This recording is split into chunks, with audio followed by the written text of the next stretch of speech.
You might have heard of it, the Cold War, when the Soviet Union, the US, France, and Britain built out their nuclear arsenals. This guy, Robert McNamara, coined the term mutually assured destruction, or MAD. That's what has driven the world's superpowers to spend trillions of dollars and counting to assure they can destroy the other first.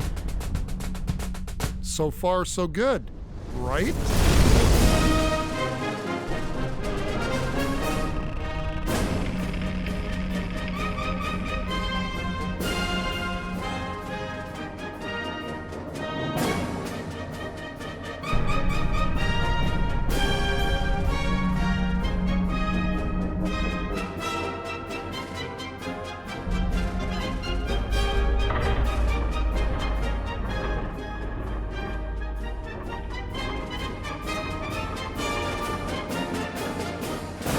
There may not have been a nuclear war, but there have been unspoken casualties. Or as they call it back in command control, collateral damage. And the mayor of Bikini Atoll, Anderson Jeebus, where the US tested some of its nuclear weapons, is reminded of this every day. The people of Bikini have not returned to their homeland. 73 years. We are still victims of this nuclear age. And my plot is to tell the whole world. Yes, life is simple and beautiful on Bikini Atoll. Until today. On the water, you can see the shockwave coming toward the camp.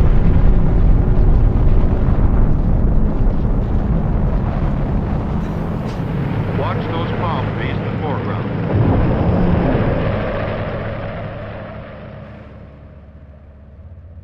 You have to look really hard on a map to find the Bikini Atoll in the Marshall Islands. The series of tiny dots in the Pacific Ocean located halfway between Hawaii and Australia. Most people have no idea where it is and the sacrifices its people have made. We lived here for thousands of years before the Europeans found us. American missionaries came. Germans claimed us, and then the Japanese enslaved us. Our islands became a battleground for the American and the Japanese. We were caught in the crossfire.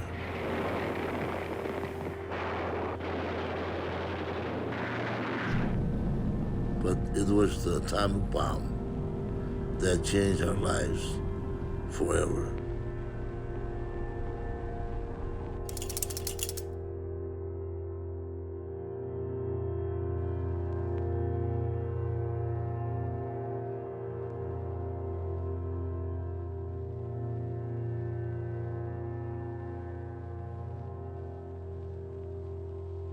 Crossroads, scene 24, take 1. Go ahead and hook that one. All right, Commodore.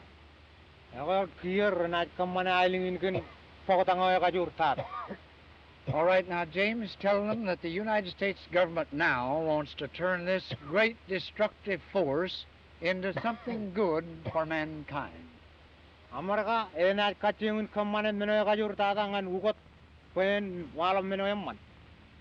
All right, now, you have told them about our plan. Cut. Crossroads, scene 25, take 1. All right, now, James, will you tell them that the United States government... All set here. Crossroads, scene 26, take 2.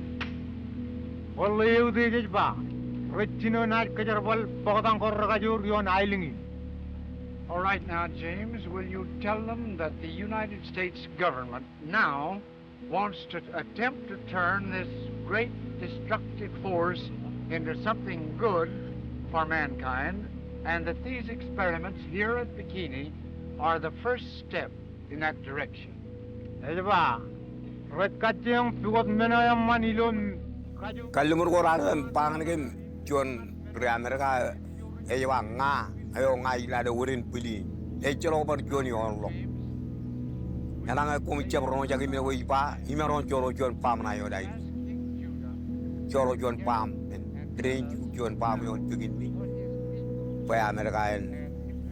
bagay na kayo rawale. Yung kana, pay kami ang rutora, kami ang siyap kanin, malalakaki minakon. Kami siya tao, winayar ka mo naman yung anak. Hindi lang man wrong with it. And they're willing to go, and everything is God's hand. Well, you tell them in King Judah that everything being in God's hands, it cannot be other than good. When asked to give up Bikini, Judah said, "Men of them original pain ani. Everything is in God's hand. But you really put the Bikinians in Americans' hands."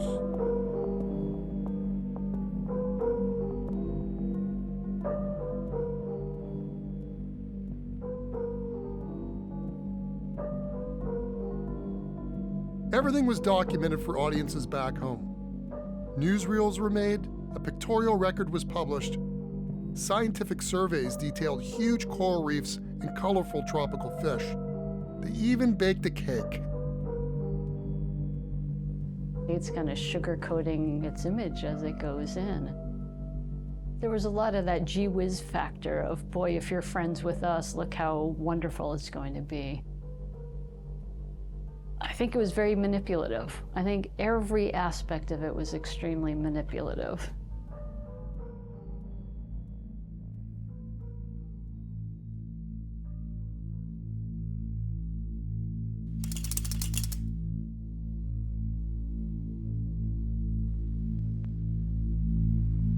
The U.S. government promised us we want to learn about nuclear weapons and we want to test them on your island. And we can return you after we're finished and we will make sure you're okay. Why would you do that to the small tribe and take away their most valuable gift from God?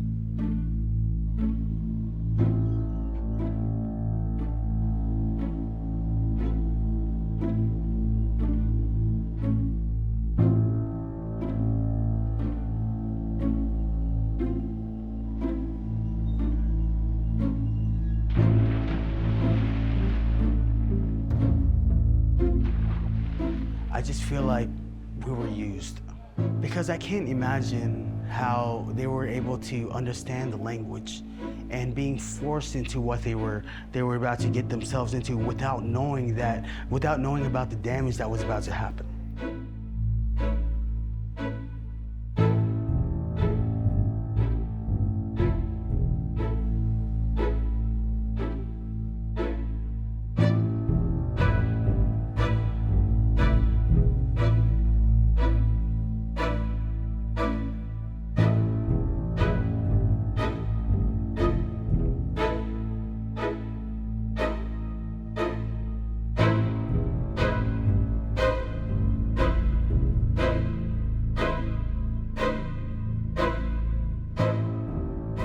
Lawanin dawlawani dak wayan wawarolot.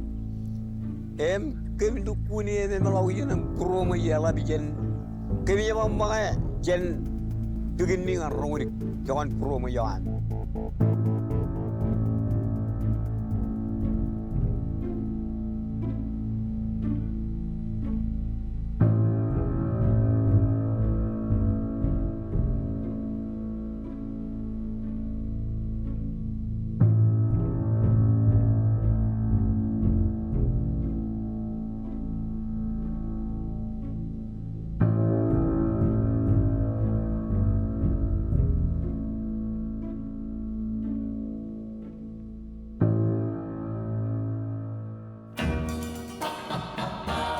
With Bikini emptied, the Americans set up shop. I wanna be happy. Those coral reefs and colorful tropical fish? Yep, they blew them to bits. For this was virgin land, and as always, since man first entered a wilderness, tangled and matted vegetation must be removed for working space, for elbow room. The surface is then rearranged into new patterns as machines first dig up, then level the coral soil. But simple flattening alone is not enough. Cement and tar are added to form a hard, level surface. Islands of our atoll now begin to assume the character of gigantic tabletops, bowing to the engineer's exacting transit. When a mushroom cloud has changed every rule, it's deep in our thinking at home and at school. Peace, peace, peace. Where did you go? Where did you go? We pray. 42,000 military, including scientific personnel, move in, transforming Bikini into a home away from home. Try not to think of the mess we're in. I cling to my baby, and she clings to me. We talk of the future, but what do we see? There's a mushroom cloud that hangs in the way. Tomorrow looks black, so we live for today. Peace, peace, peace. Where did you go? Where did you go? Oh, peace, peace, peace. Where did you go? Where did you go?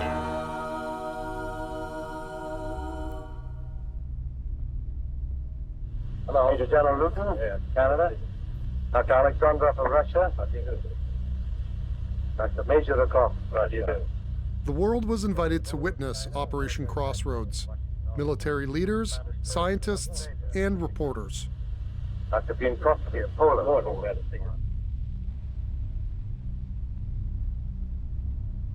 Even Bikinian King Judah was brought back to watch his island being nuked. Operation Crossroads was supposed to be 3 nuclear bomb tests. Abel was the first. Crossroads, scene 1, take 1, A-Day burst, USS Panamint. At Bikini, the Navy is preparing itself for the failure of the UN Atomic Energy Commission. On one hand, we're striving to save the world of a weapon which may set back civilization for centuries. On the other hand, we're training ourselves in the use of this very weapon. So we strive to save civilization, and we learn how to wreck it. All the same weekend. Racewing reporting.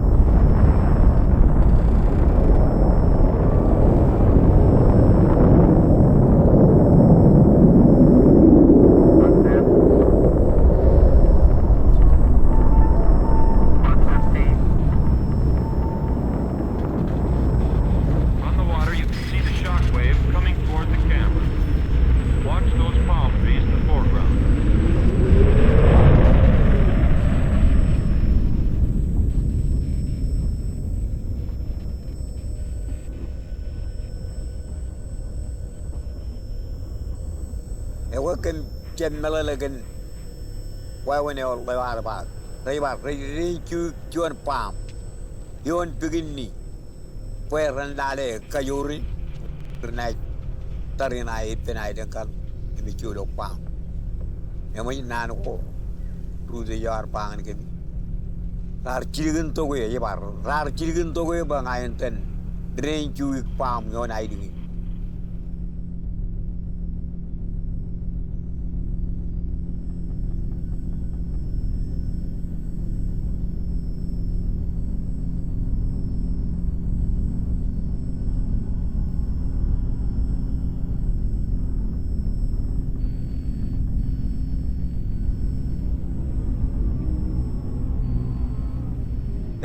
You know, why when Piawar come in, we don't get palm. Oh, you know, Canarium Canan Catalog. Any Winker Canarium Canan Catalog. Canar Canan ready, I don't know, by current Jokoman Milo, Kim Jay, where we're Canarjuron Lodi.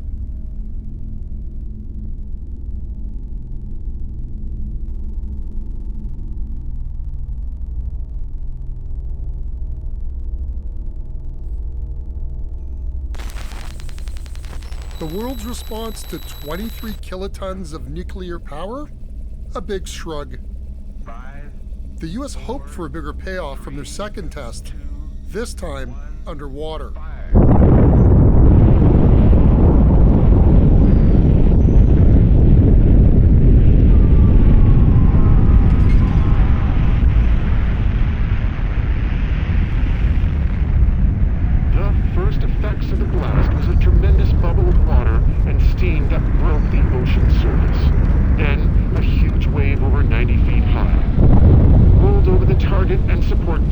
As well as the islands of the atoll. Vast quantities of radioactive debris from the blast rained down on the target and support ships, islands, and lagoon. This unexpected outcome caused contamination. Dr. Glenn T. Sieber, Chair, U.S. Atomic Energy Commission. It was so disastrous, President Truman canceled the third test. Operation Crossroads was over. We must be fully prepared to protect our national security promptly and effectively in the event that we are attacked. We must defend ourselves against this new and elemental force or be destroyed by it.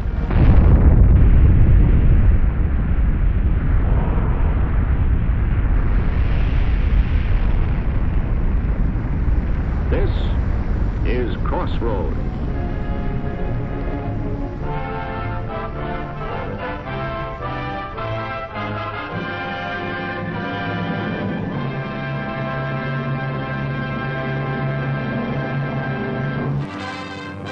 Back to Washington comes Vice Admiral William H.P. Blandy.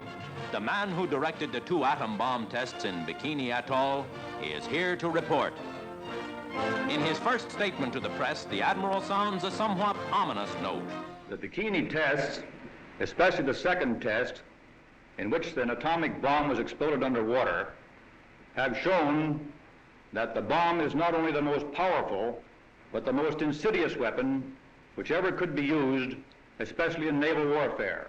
I sincerely trust that a practical plan acceptable to all nations can be adopted to outlaw it. But if this is not done, at least the Crossroads operation will have given the United States extremely valuable information which should make her better prepared for atomic naval warfare than any other nation. Whether or not the atom bomb is to be used as a weapon of war rests with other nations of the world, not with Uncle Sam.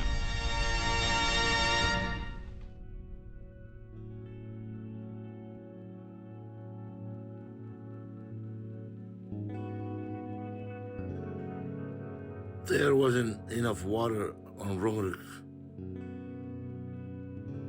The fish were poisonous. People were starving. And they realized that it was a mistake to give up Bikini. But it was too late. At Roanoke, we have huts with tin roofs and wooden floors, radios and a council house, but it just doesn't seem like home. King Judah.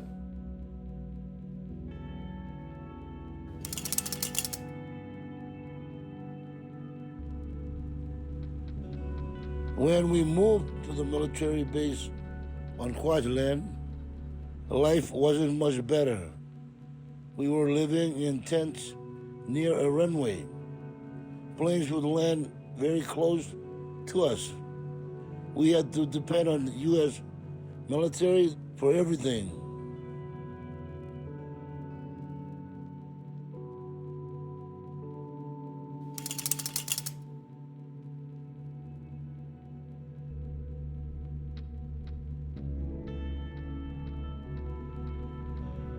Khalil wasn't the best choice, but it was our only choice.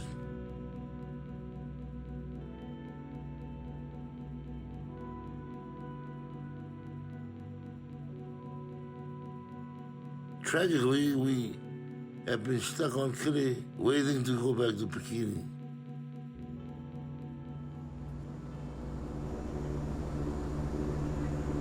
Right now, we're going to Kili Island, one of the islands in the southern chains in the Marshall Island. Kili Island is an isolated island with no lagoon, about an hour flight from Majuro, and there's no lagoon, only 3/4 of a mile wide and 3/4 of a mile long. Very, very limited resources.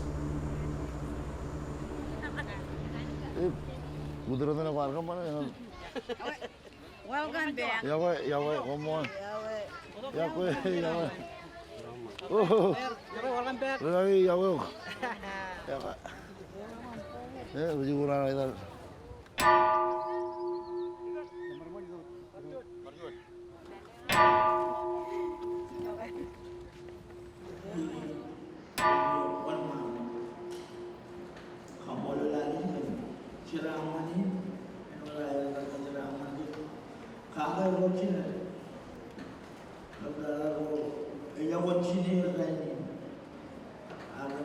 I live on Philly with my family.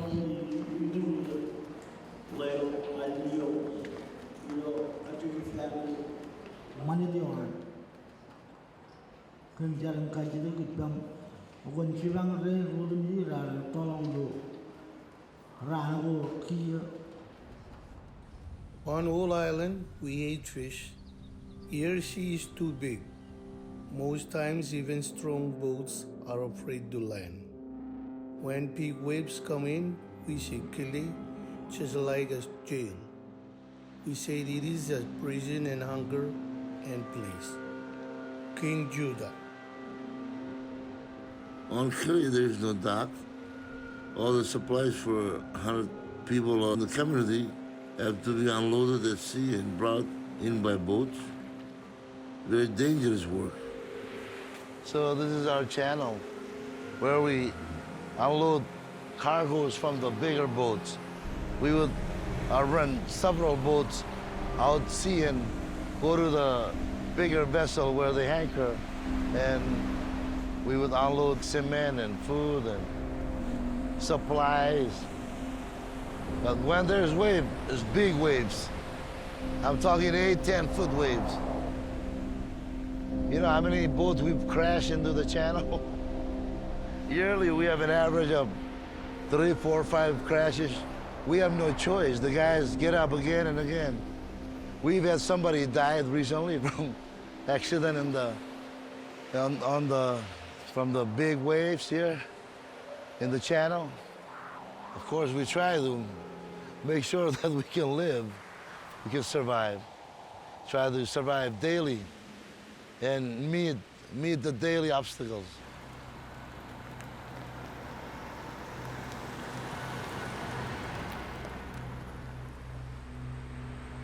So this is our power plant. We have 3 engine generators here. We spend $935,000 a year on fuel only here on Philly.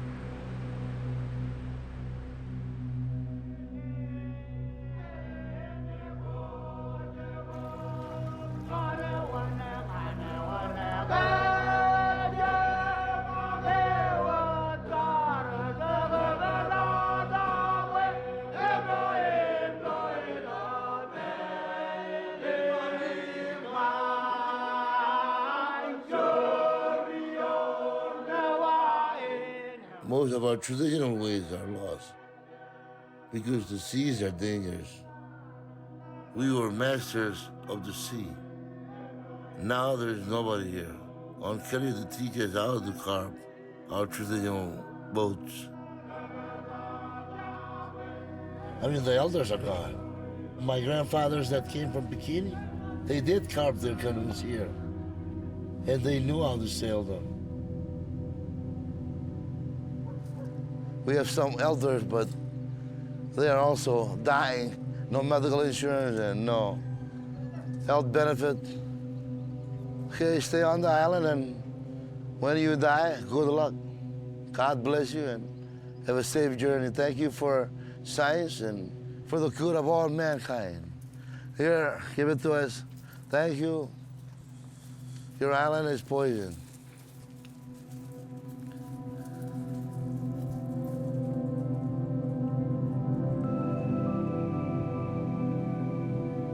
I think what strikes me is just how much of the culture is lagoon-centered. Everything from accessing the fish to teaching people how to sail canoes. And so when you move people from a whole atoll system that's built around the lagoon, like all the houses are on the inside facing the lagoon, because the lagoon is the place of calm, it's the place of food, it's the place of interconnectivity across the atoll.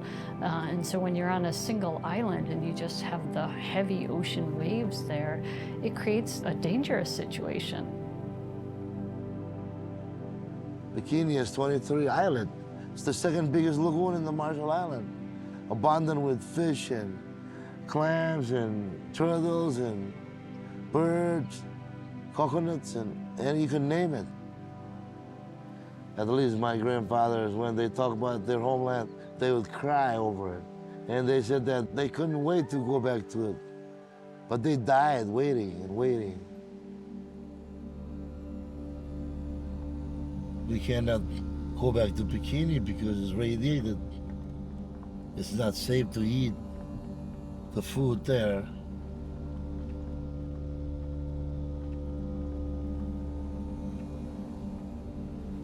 I mean, the U.S. government promised that they will take care of the people of Bikini forever.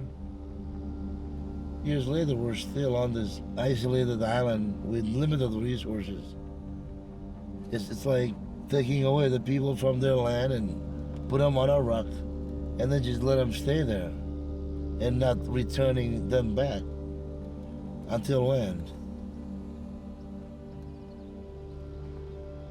And I think it's my responsibility to take action now in this government, this administration, and tell the world and try to convince the U.S. Congress to reconsider their decisions and allocate more funding to our people. One of my grandfathers saying, if the U.S. government are not wanting to listen to us, tell them to come and tie our feet and tie our hands and take us to the middle of the ocean and drop us with a big rock so we can die drowning. It is better than living on this isolated rock and not on Bikini.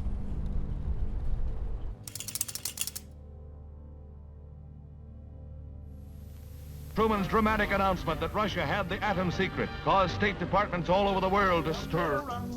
Run, run like a son of a gun. I don't know where I'm going to go, but... After Operation Crossroads, the world went nuclear.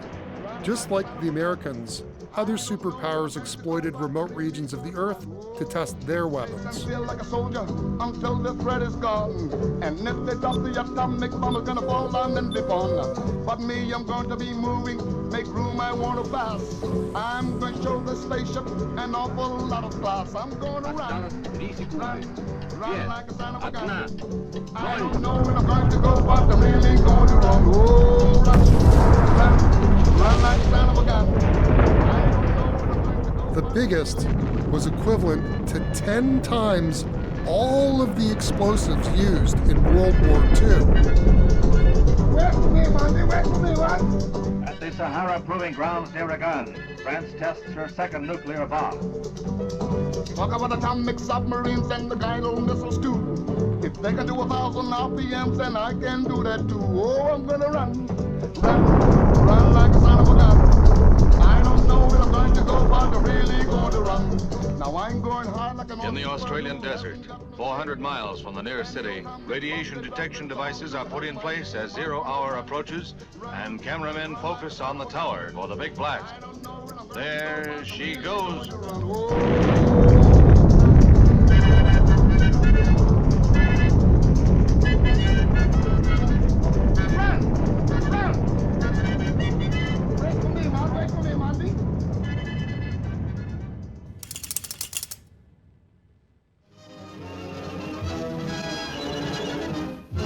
Once again, Bikini Atoll becomes the scene of the most dramatic nuclear explosion of all. For days, the target center and observation posts buzz with activity as weather planes circle the entire blast area, waiting for the most ideal conditions that will prevent disastrous radioactive fallout.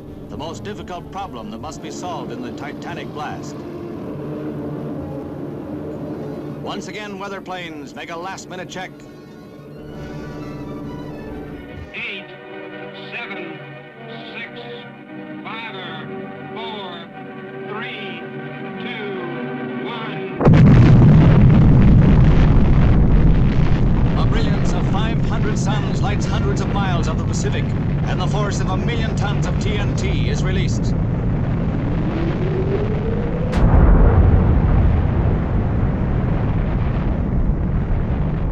"15 seconds later, the light is still unbearable. Observers may well squint, for they may have witnessed a prelude to world destruction." For the day of shot number 1, the meteorologists had predicted a wind condition which should have carried the fallout to the north of the group of small atolls lying to the east of Bikini. The survey aircraft carefully searched the area and reported no shipping. The shot was fired. The wind failed to follow the predictions, but shifted south of that line, and the little islands of Rongelap, Rongerik, and Uterick were in the edge of the path of the fallout.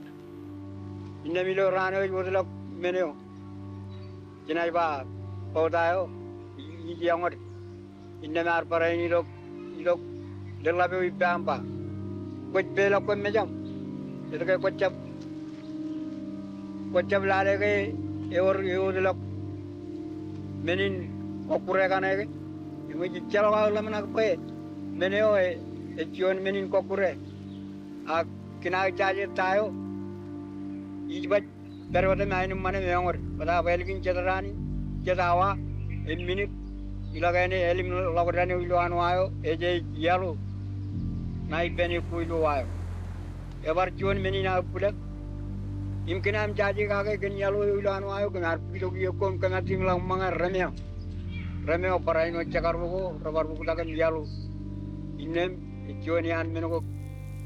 Although fallout was studied in the classic way, the high yield plus a wind factor caused contamination of distant populated atolls, providing a completely new source of study on these effects and showing graphically the tremendous area of contamination from a high yield surface burst. The U.S.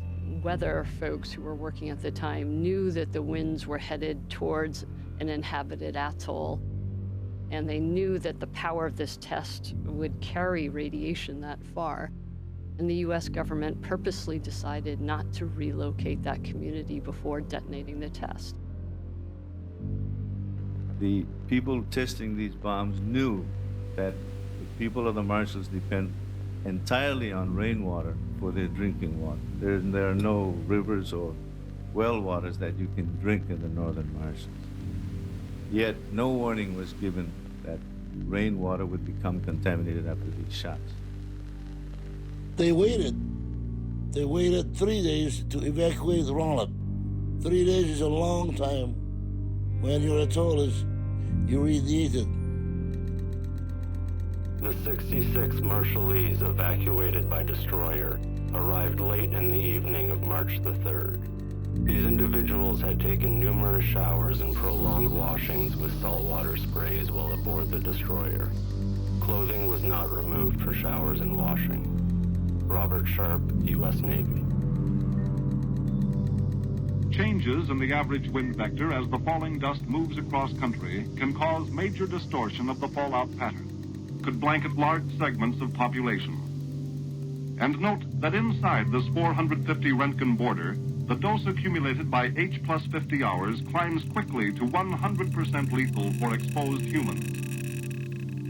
Project 4.1 was a biomedical experiment to understand the effects of radiation on human beings, so that if the U.S. troops were to be exposed to radiation, or if the American public was to be exposed to radiation from Soviet or other threat, then the U.S. military would better understand what radiation would do to the people who are exposed. The Marshallese were essentially the guinea pigs for the U.S. military to know what radiation does to people. The most highly contaminated areas of the body were the head and hair and areas of skin not protected by clothing. I had Marshallese tell me that they had burns from the radiation that went through their skin all the way down to their bones, and they were in agony, just sheer agony. And when they were put into the Project 4.1 and they were with a doctor, the doctors took photographs of them. They didn't give them any pain relief. The idea was not to treat or assist in the healing of the patients. It was to document what the radiation does. The exposure of these individuals afforded a unique opportunity to study the effects of radiation in man. A full month after the event, the medical staff on Kwajalein have advised us that they anticipate no illness, barring, of course, diseases which may be hereafter contracted. The result which the scientists at Los Alamos and Livermore had hoped to obtain from these two tests were fully realized. An enormous potential has been added to our military posture by what we have learned.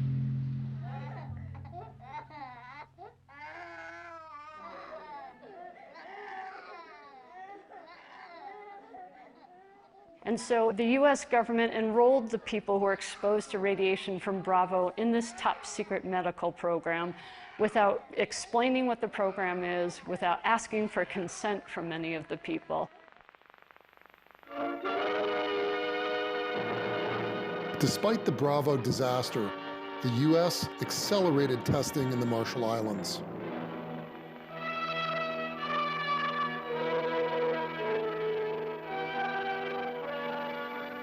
Red Wing, the sixth series of nuclear tests conducted in the Pacific Proving Ground, was nearly 3 times the magnitude of that of any previous one.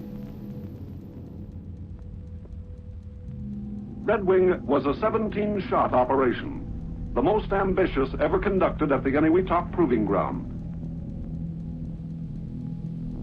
And during all those years that I was here for school, they never taught us anything about nuclear, except for the week right before March 1st. And March 1st, 1954 was when they detonated the Bravo shot. And then it wasn't until I got to college when I started doing research for myself, because I figured that was the only way that I could share our story. I mean, if the professors at college won't teach it, then who's gonna teach it if I won't? From 1946 to 1958, the US conducted 67 atmospheric nuclear weapons tests in the Marshall Islands. Each of the tests was above ground. Each of the tests was to design as much local fallout from the radiation as possible so that the US government could essentially create a laboratory out there. I go out to these schools and I ask the students how many bombs were tested in Bikini and Eniwetok, and they shout 7, 4, 9. Nobody really knows that there was 67 tests that were tested. The cost of Red Wing was on the order of $160 million. This is the price paid for testing operations necessary for the advancement of nuclear weapons and conducted in a remote area of the Pacific to provide the ultimate in safety factors. All Marshallese and Americans who were exposed to radiation are now, fortunately, restored to health. No person has ever been lost or even seriously injured. No homes have ever been destroyed.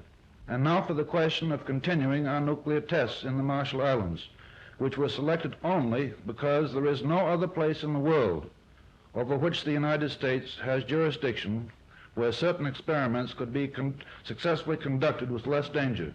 It must be clear to all, except those who wish to curry favor with the communists, that we have no choice. We must continue to do our best to produce devices which will prevent the free world from being overrun by the communists.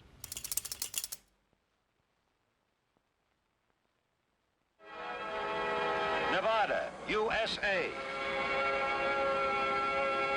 This is the valley where the giant mushrooms grow. More atomic bombs have been exploded on these few hundred square miles of desert than on any other spot on the globe. Little bomb.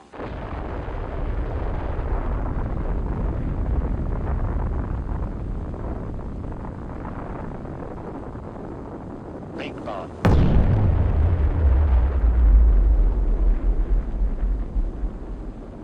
bursts.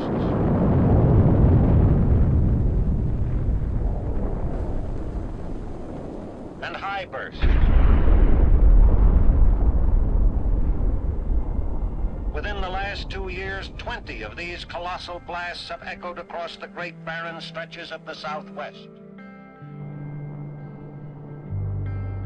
The destruction and devastation from testing massive nuclear bombs was conveniently hidden far off in the Pacific.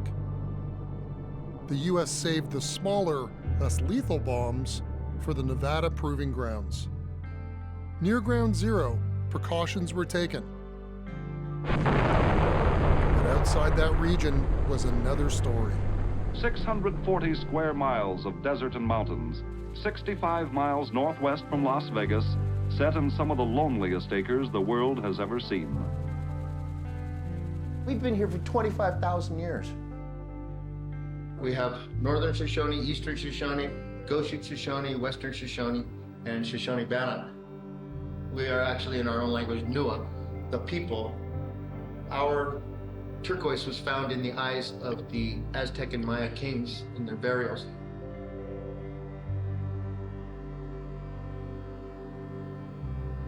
Our identity is the land. Our identity is our relationship with that land, our medicine, our plants, our animals.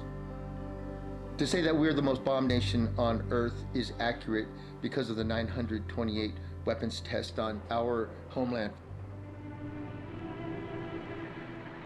Operation Q, the atomic test program of the Federal Civil Defense Administration, as seen by June Cowan, reporter.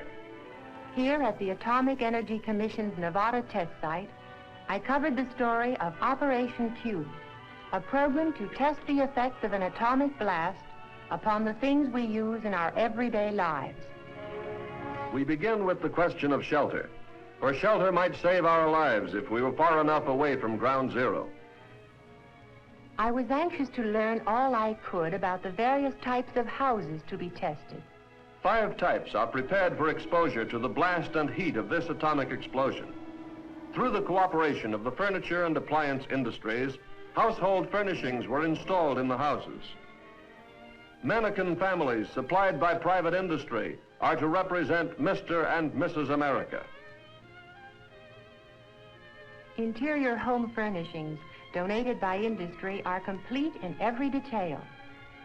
Naturally, I was very interested in preparations for the testing of textiles and synthetic fabrics. I was especially interested in the food test program. Canned and packaged foods are to be tested. As a mother and housewife, this appealed to me. Would food in the average home be safe to eat after a blast? The exposure pathways that the Shoshone people have experienced are unique to us because of our lifestyle, which is different than the non-indigenous people. We ate rabbit, we ate deer, antelope, harvested pine nuts, and gathered other medicines that we use. We ate the whole animal, including the thyroid, and this would have increased our risk of exposure significantly as opposed to other Americans who went to the store, lived in houses that were well constructed and maintained.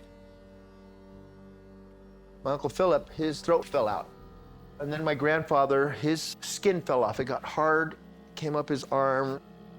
My first cousin had twin daughters. They both died at 11 years old from childhood leukemia. On the silent desert, the test objects waited. H minus 10 seconds. 9, 8, 7, 6, 5, 4, 3, 2, 1.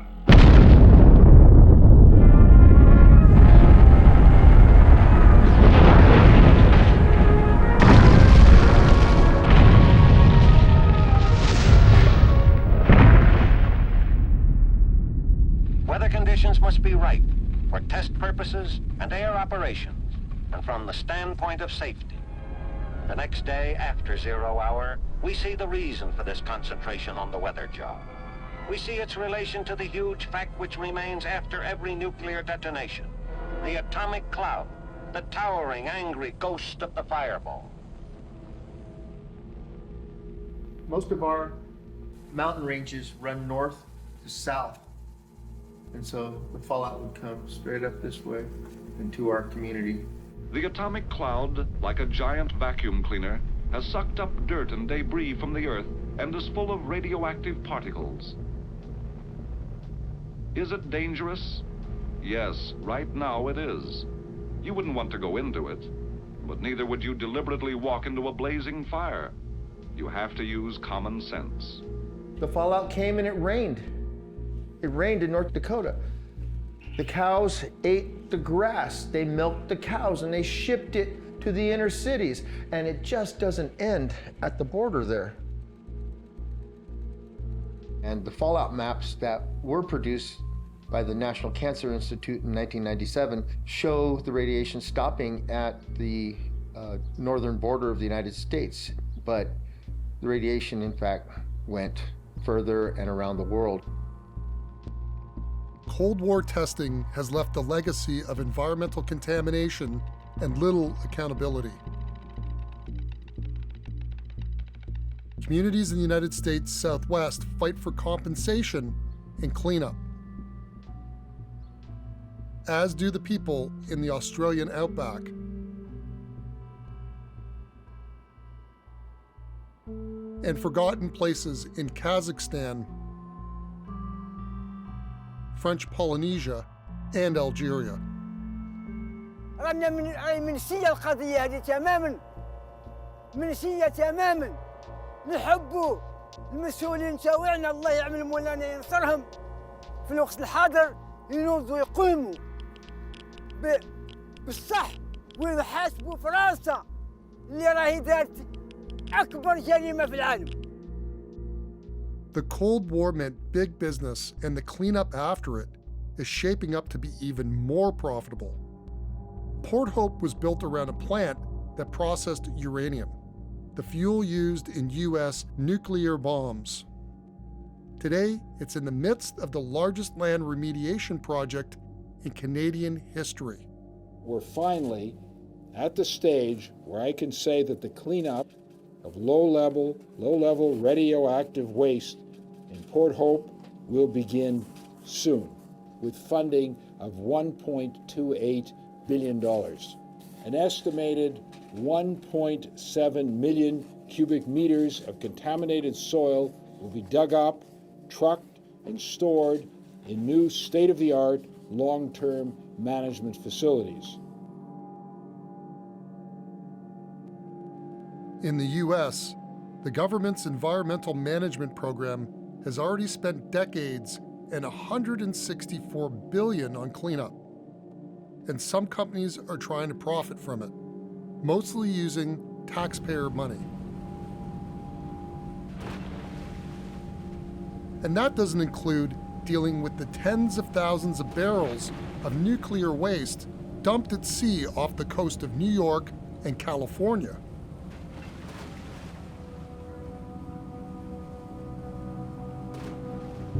But don't worry, the US didn't dump it all there. They sent a bunch to the Marshall Islands to take care of.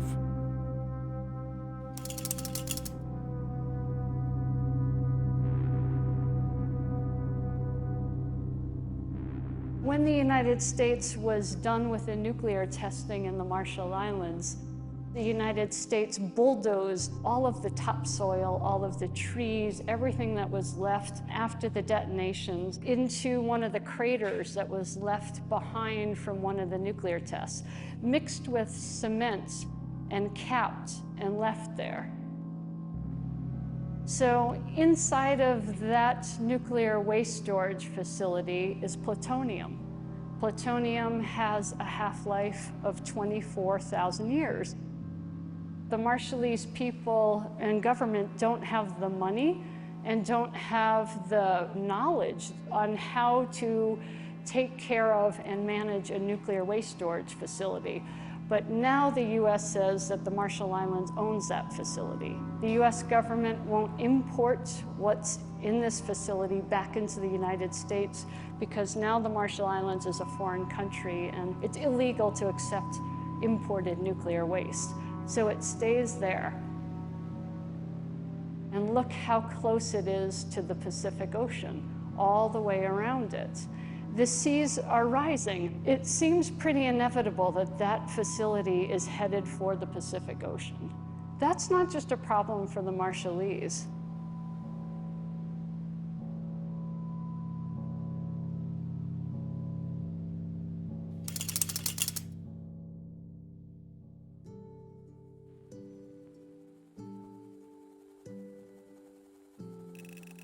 It has been greatly satisfying to my fellow commissioners and me to take part in the decision announced by President Johnson to return the Bikinians to their atoll. It has been just over 10 years since the last nuclear test took place at Bikini on July 22nd, 1958. The intervening years have brought remarkable recovery on the islands, as AEC-sponsored research teams noted in both 1964 and 1967. The team which visited the atoll in 1967 included radiological and health physicist and marine biologist, a tropical agriculturalist, an anthropologist, and representatives of the Pacific Islands Trust territories of the Department of the Interior. 8 of the most highly qualified experts available were asked to review the survey material. After meeting with the members of the survey team and examining their reports, these consultants reached the unanimous conclusion that it would be radiologically safe to allow the Bikini people to return to their home atoll.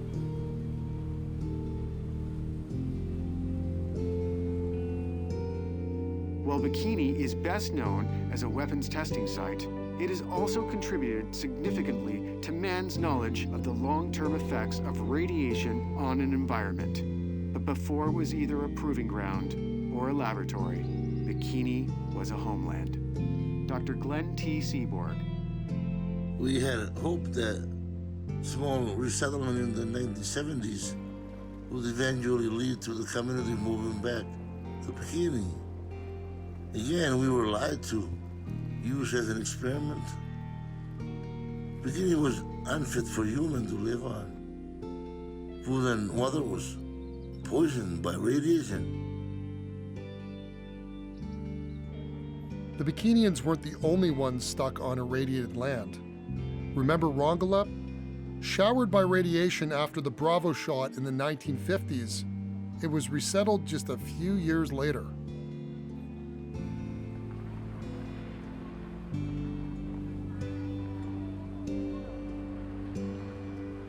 So the US government was coming every 6 months to check the blood levels, to check the platelet levels, to track the amount of radiation. And the US was monitoring, yes, these bodies are collecting more and more radiation, to the point that, the people from Bikini Atoll had ingested more cesium than any human population known on this planet to this day. And the US was tracking these increases and studying it, and knowing that the radiation was harmful, but that harm to the Marshallese was not as important as securing the military information that came from this. Part of studying a population for impacts also requires a control population. And this is where things become very dark and sad for the Marshallese people, where a control population was submitted to experimentation so that there could be some comparisons made and some studies made. But I think we have to look and see who was in charge of this, and it was the Brookhaven National Laboratory in the US. And I mean, just on the face of it, it doesn't make sense for a laboratory to be in charge of healthcare. It became apparent that significant thyroid irradiation had occurred from radioiodines. Calculations indicated that the radioiodine dose to the adult thyroid gland was about 160 rads. The smaller child's gland received 700 to 1,400 rads. The children on the island ingested the contaminated water, also ate the food which had been contaminated, and also inhaled some contaminated radioactive material. In the adult exposed group, 4 people had developed lesions, 2 cancer of the thyroid. 18 patients were then returned to Brookhaven National Laboratory for further examinations and thyroidectomies. 3 of those were discovered to have cancer, but all proved to be of low-grade malignancy with localized metastases. All of those who were operated on recovered satisfactorily without any evidence of extension of the disease. 2 minutes should be enough on most of the people.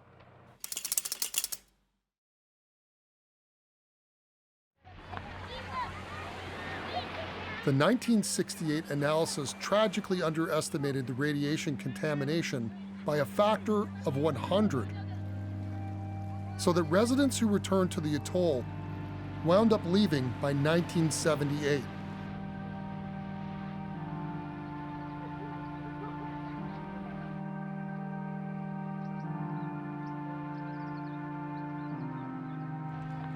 Bikini is like a relative to us, like a father or a mother or a sister or a brother. Perhaps most like a child conceived from our own flesh and blood. And then, to us, that child was gone, buried and dead.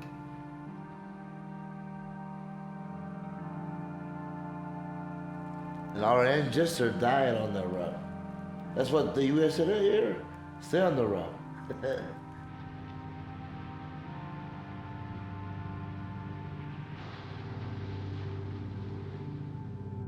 With their land contaminated and regions impoverished, many Marshallese are leaving for a better life in the United States.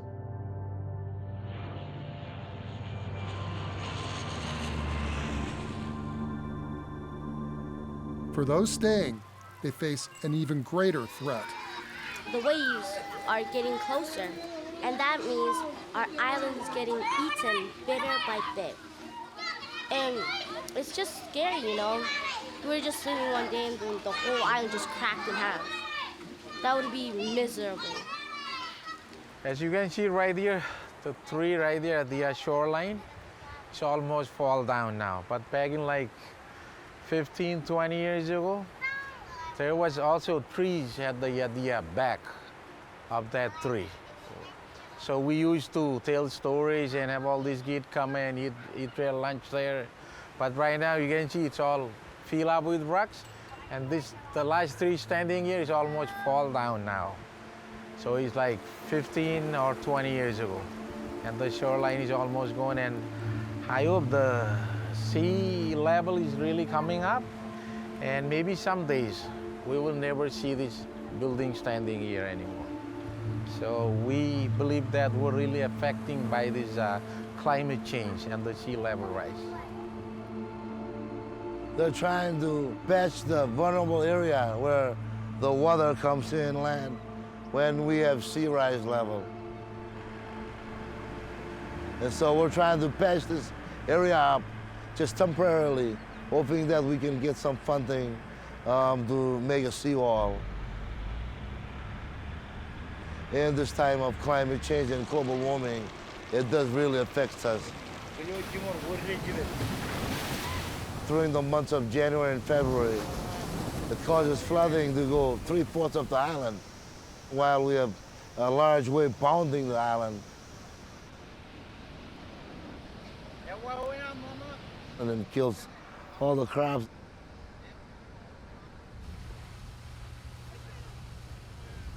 It makes me sad that I cannot stop these waves from coming, because the water is our life, it's our way of life. You know, we grew up surrounded by water, and to have the water coming in and just ruining their homes and ruining their lands. I mean, the water would come in and it would take all the trash in the ocean and just throw it on their property.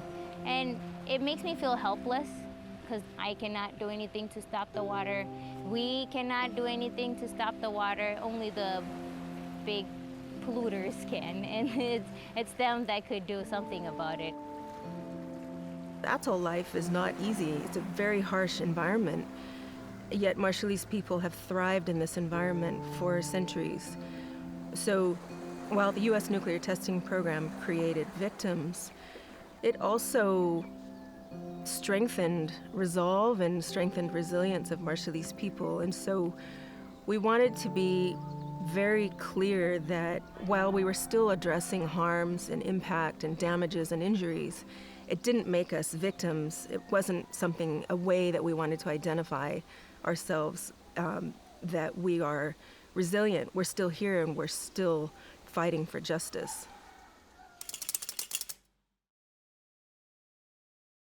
Greetings on this historic occasion to our friends in Micronesia. For many years, a very special relationship has existed between the United States and the people of the Trust Territory. Under the trusteeship, we've come to know and respect you as members of our American family. And now, as happens to all families, members grow up and leave home. I want you to know that we wish you all the best as you assume full responsibility for your domestic affairs and foreign relations. As you chart your own course for economic development and as you take up your new status in the world as a sovereign nation, we look forward to continuing our close relationship with you in your new status. But you'll always be family to us. The flag of Marshall Islands. In 1986, the Compact of Free Association between the Republic of the Marshall Islands and the U.S. came into effect. In addition to providing U.S. financial support, it also established a nuclear claims tribunal to review claims and issue monetary awards for health and environmental damages caused by the nuclear testing program. The compact also gave Marshallese the right to live and work in the U.S. without a visa.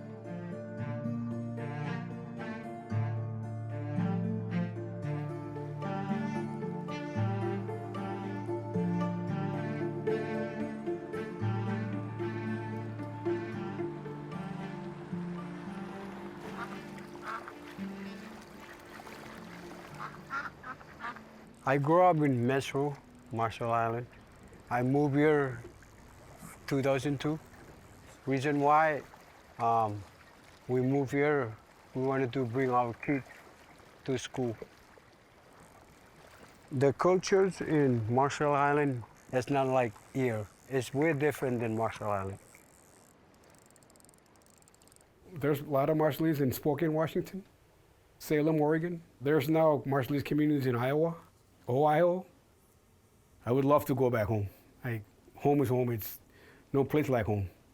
But you know, I'm kind of realistic too, and I've been home a few times, and I know it's changed a lot. I think the future is probably, you know, more Marshallese will come here, and the U.S. has got to deal with us. They got to take care of us for whatever they did to us. I think part of my job is to make that happen. Let people know the U.S. owes a lot of debt to the Marshallese.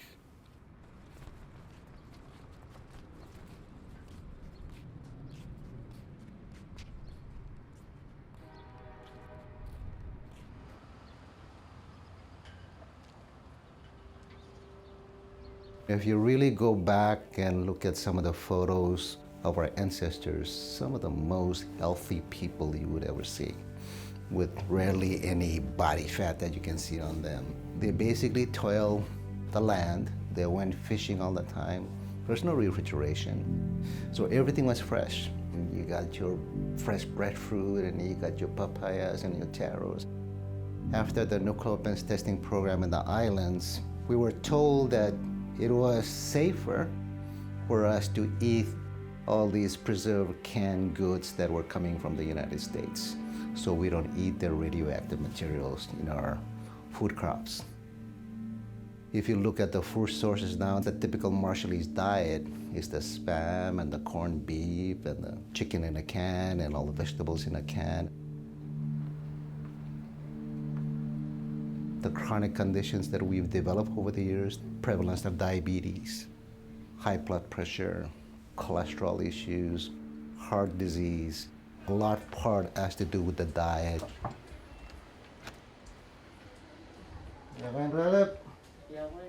Marshallese have high rates of different kind of cancers. in the islands as well as in the States.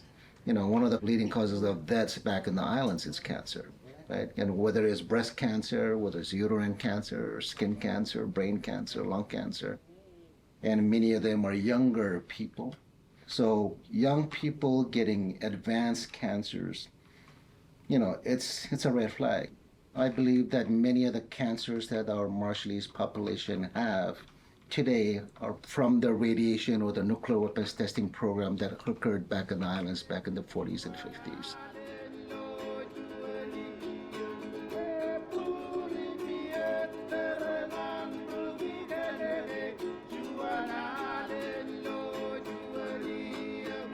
Mayor Jebus and his council arrive in Springdale, Arkansas, on their way to meet Congresswoman Katie Porter in Washington, D.C. From 1946 to 1958, the United States conducted 67 nuclear tests in the Marshall Islands. We deceived the Marshallese, using them as guinea pigs to study the effects of radiation. We turned ancestral lands into dumping grounds for nuclear waste. And we still haven't done the bare minimum to make this right. We established a tribunal for compensation, but provided less than 10% of the money owed. We don't even translate environmental studies into Marshallese. Welcome to Chickentail. Good morning. Yeah. You guys know the senator, my brother, was speaker of the Marshall Islands. I came to the United States in 1989. My mom and dad wanted me to go somewhere just to go get an education. Just learn something. Hey, get out, go. You're not going to do anything here on the island. And my father, the kind of guy that really sees the future. So he just wanted me to go somewhere. Open. Hello. Yahweh. You know, Manor.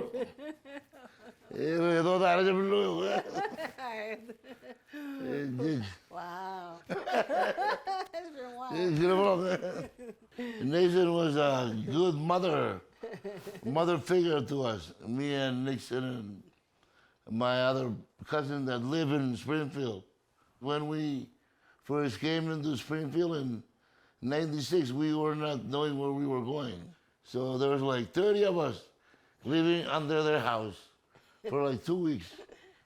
3, 4, 5 families, including 7, 8 of us coming from the Marshall Islands trying to find a new or a place to stay.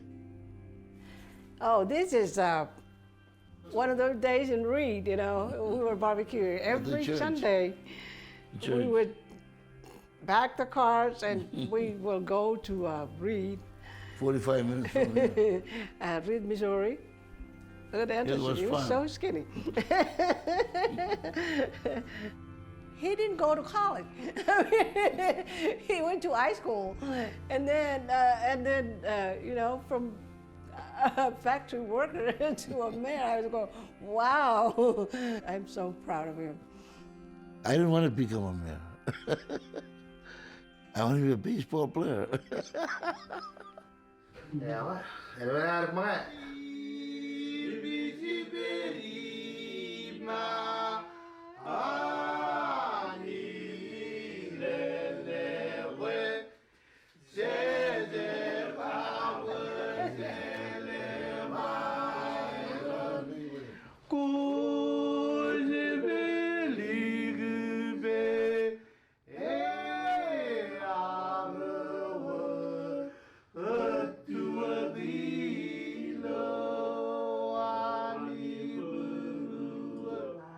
When you are visiting family members, or if they visit you, we will gather together and sing one song.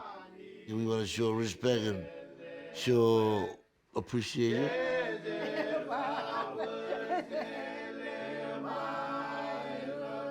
They're my sons, I call them. They're my sons, you know, all of them.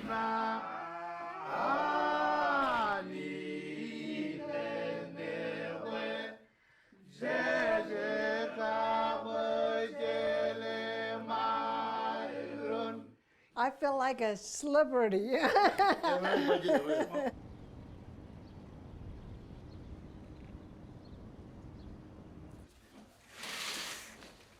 What, llegaron?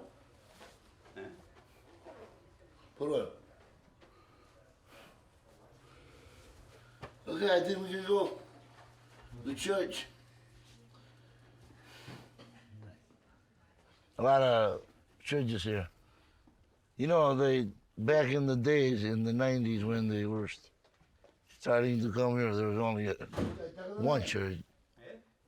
The religion does not change. The more they're away from their homeland, and it seems like the more they go to church. Back home, the church is also strong. I guess the faith is what keeps them going. Like here in the Deep South, it's the Bible Belt.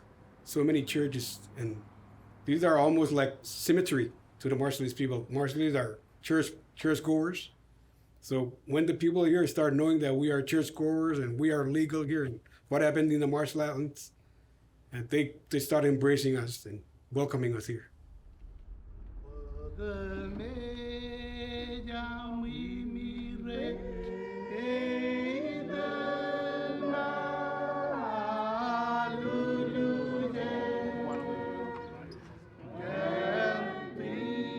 If I don't go to church, I feel that God is looking at me.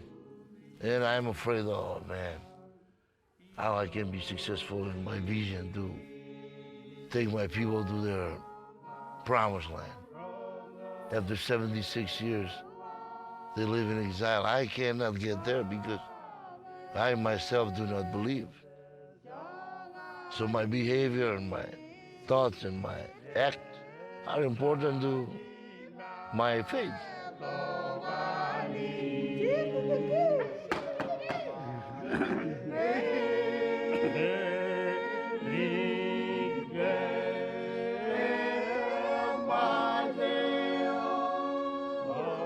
First thing our ancestors brought from Bikini was their church. Relocating from Bikini in 1946 to Romerek, first thing they take is the wooden part of their church so they can rebuild in Romerek.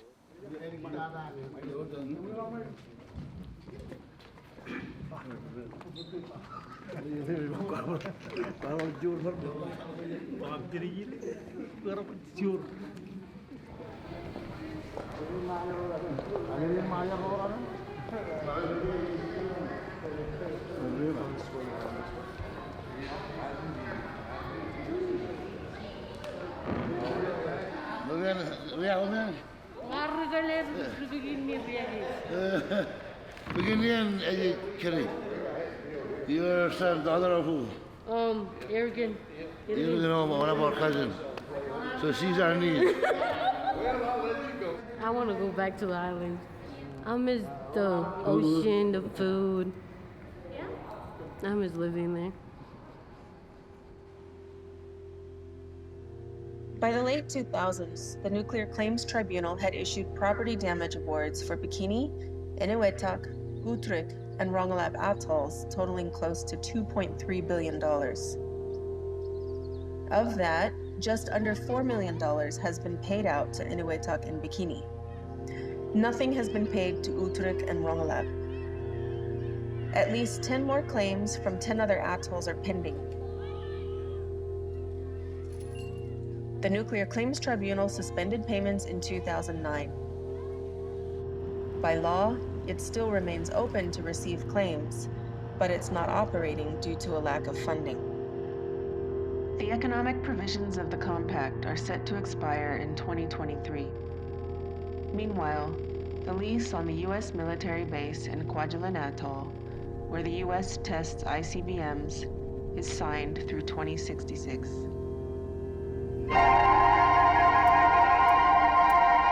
The island of Kwajalein in the Pacific, where an anti-ballistic missile system is being perfected, whose job will be to guard against any possible nuclear attack from communist China.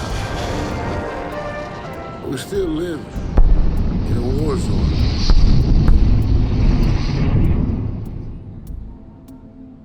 It's not the first time for Bikinian delegation to come to Washington, D.C. I'm the 4th senator. Mayor is the 5th, 6th mayor. All we want is our fair share. And I don't know why they can't reconcile with us. It's just funny that we have to keep coming back, try to talk to people, congressmen, senators. China is opening their hand to us. They want us to give Bikini to them, to take care of the people of Bikini. This was over 2-3 years ago. But because we still want to continue to wait for the promise that was made in the 1946 to our people. And hopefully, this is it.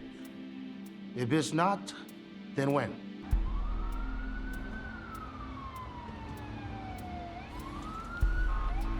We travel over 8,000 miles just so we can see Katie Porter, not knowing what can happen.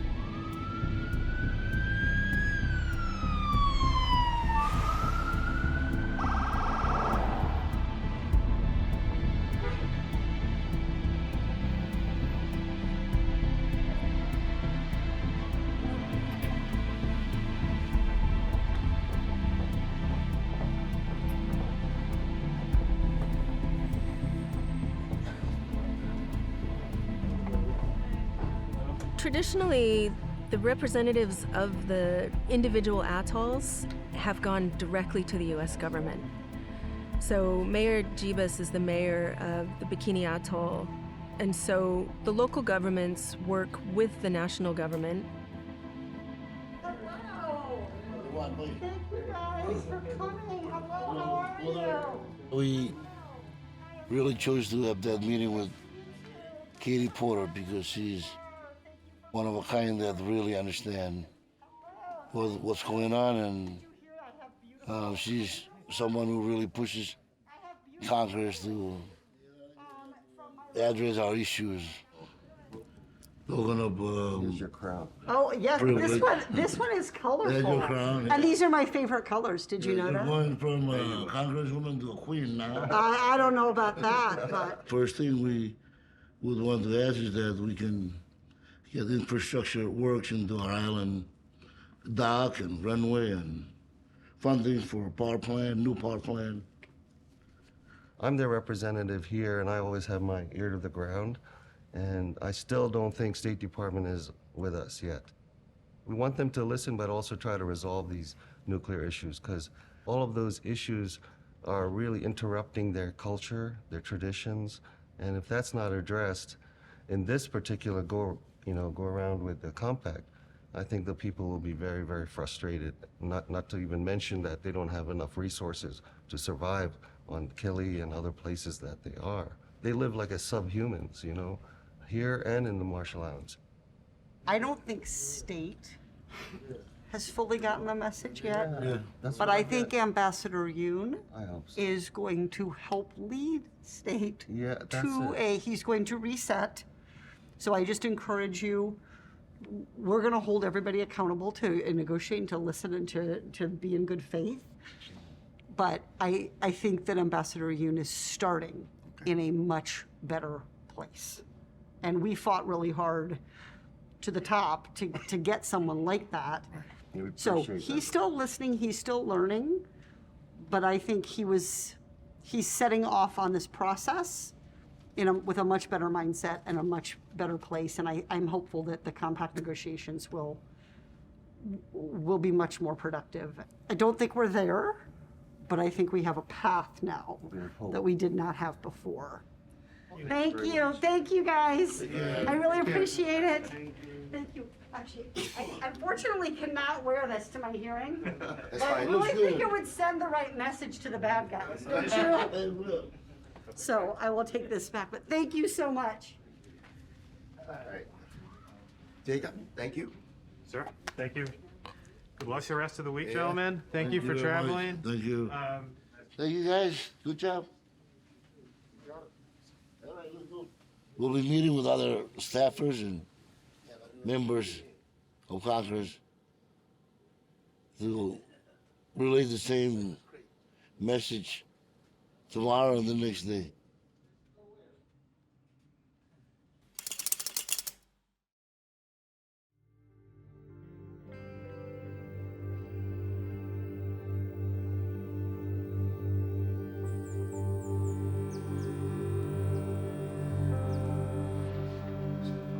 Hello, sir. Oh, welcome, please. Thank you. I'm Ian. This is Deborah Reed. Anderson, nice meeting you. Nice meeting you. Good to see you. Ian, good to see you. Hello, Ian. Good to see you. It's good to see you as well. They did the same thing here in the U.S. I mean, what do they call the U.S. now? With indigenous peoples of this country, you know, the original, you know, nations. Just moved them where they wanted to move them, and take the best lands and do what they wanted to do. So, and they felt that that was the place to do their experience with the Bikini Islands and just, you know, blow it all up, you know. And they moved us to reservations. Really, they're prison camps because you couldn't speak your language, you couldn't do your ceremonies.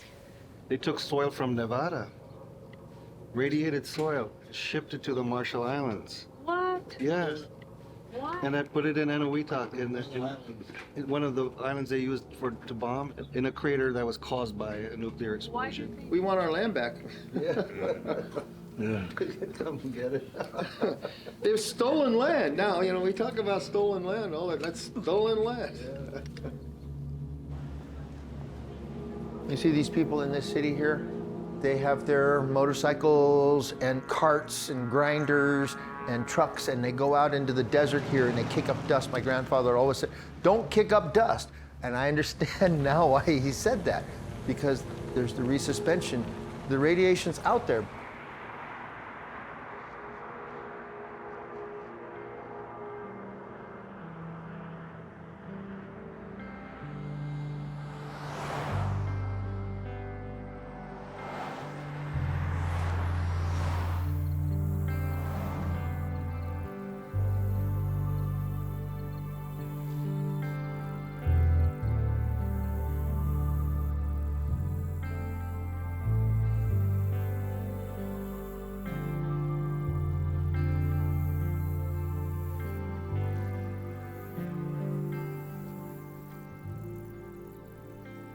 Pauline, this is Mayor Anderson. Okay. Jabas. Hello. And the KBE Council of the Marshall Islands. They came to meet us, and they have similar experience with the nuclear weapons in their country, which the United States has contaminated. They are coming to visit us and share stories about the, weapons testing, the bomb testing. So what do they want to know? Well, it's very privileged to meet you. In our island, we only have one or two of our elders that are survivors, experiencing the atomic testing in the 40s that the U.S. did to our island. So to be here to meet you is overwhelming because you're one of the survivors that have been there and seen it all. Due to the testing? Due to the testing. And we are going through the same similar problem after the testing. With the government? With the U.S. government. We're trying to seek their attention and support. There's 147 of our grandmothers and grandfathers that relocated from our homeland in 1946 from their homeland to another island. Today there's only a few of them left. We are grateful to also learn of your story and to know that you're also alive today. Well, our people wasn't all located just in one area. You know, they were miles and miles and miles apart, and even hundreds of miles apart that got affected by it. We weren't aware of what was going on. we could see all the clouds going up in the air from here. I don't like to dwell in the past, you know. What has been done is done. That's how I was taught to believe. And like they say, you know, you don't forget, but you can forgive. And that's what I try to do with the United States government. I like the word, it's powerful. Forgive. We will forgive. But we will not forget. Yeah, you know, the situation that we're in with all the climatic change and all that. I think an awful lot of that, you know. What am I going to do? What is your elevation? It's 3 feet at the max. The island. Just 3 feet. Yeah. Above sea level? Yeah, 3 feet above sea level. 3 feet, wow. Oh, we're below. Yeah. That's Scary. Yeah. But it helps, you know, it helps. You know, to be respectful and to accept what's going on and to do what you can do, you know, for yourself and for Mother Earth. It's hard to believe that after decades of testing death and destruction, the world is once again on the brink of nuclear war. 1, be calm. 2, get under shelter. 3, don't run. Obey your air raid warden. Кто бы ни пытался помешать нам, а тем более создать угрозы для нашей страны, для нашего народа, должны знать, что ответ России будет незамедлительным и приведет вас к таким последствиям, с которыми вы в своей истории еще никогда не сталкивались. So there's been a nuclear attack. Don't ask me how or why, just know that the big one has hit, okay? So what do we do? Unfortunately, this isn't a comedy sketch. It's an actual public service announcement released by New York City officials in 2022. Windows. Have a basement? Head there. If you don't have one, get as far into the middle of the building as possible. All right? You've got this. You've got this. You've got this. What are you supposed to do when you see the flash?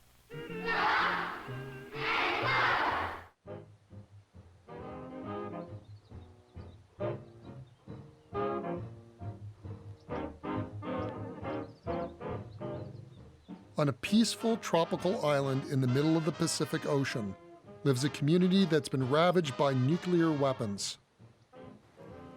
Hostages of history and a microcosm of where the world is headed.